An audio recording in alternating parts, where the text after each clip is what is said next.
পৃথিবীর বুকে এমন একটি প্রাচীন বই আছে যার একটি অক্ষরও আজ পর্যন্ত দুনিয়ার কোনো বিজ্ঞানী বা ক্রিপ্টোগ্রাফার উদ্ধার করতে পারেনি। অনেকে মনে করেন এই বইটি আসলে এলিয়েনদের তৈরি। ১৪০০ শতকের এই রহস্যময় বইটির নাম ভয়েনিচ ম্যানুস্ক্রিপ্ট, দ্য ভয়েনিচ ম্যানুস্ক্রিপ্ট।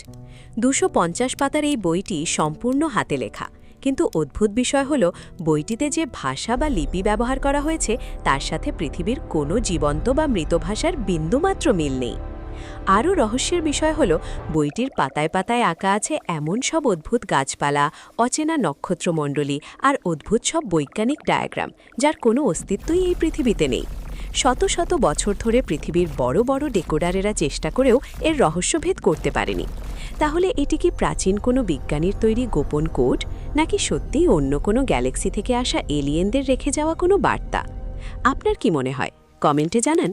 আর এমন সব রোমাঞ্চকর রহস্যের গল্প জানতে আমাদের চ্যানেল ক্রোনোস মিথসকে এখনই সাবস্ক্রাইব করুন।